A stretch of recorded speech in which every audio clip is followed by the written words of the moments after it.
అందరికీ నమస్కారం. ఇప్పుడు మన వీడియో అయితే నాకైతే చాలా సంతోషమైంది వీడియో ఇది.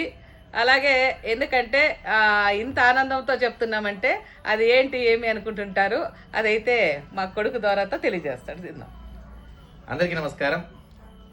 మన ఆశ్రమం ప్రస్తుతం ఉన్నది రోడ్డుకి వెళ్ళిపోయిందని మీ అందరికీ తెలిసిన విషయమే.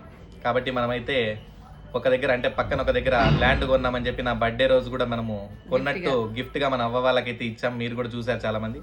ఆ ప్లేస్లో అయితే రేపు శంకుస్థాపన అయితే చేస్తున్నాం. అంటే భూమి పూజ శంకుస్థాపన అయితే రేపు స్టార్ట్ చేస్తున్నాం. దానికి గెస్ట్గా మన జీవదాత వృద్ధాశ్రమం మంజులమ్మ మా పెద్దమ్మ గారు అయితే వస్తున్నారు. అలానే మన చుట్టుపక్కల వాళ్ళు, మనకు తెలిసిన వాళ్ళు, మన సబ్స్క్రైబర్స్, మన ఫ్రెండ్స్, ఫ్యామిలీ మెంబర్స్ అందరూ వస్తున్నారు. కాబట్టి మీరు కూడా ప్రతి ఒక్కరూ ఆ ఫంక్షన్కి అటెండ్ అయ్యి ఆ ఫంక్షన్ని విజయవంతం చేస్తారని మనస్ఫూర్తిగా కోరుకుంటున్నాము. అలాగే ప్రతి ఒక్కరూ తప్పకుండా రావాలని మనస్ఫూర్తిగా కోరుకుంటున్నాము.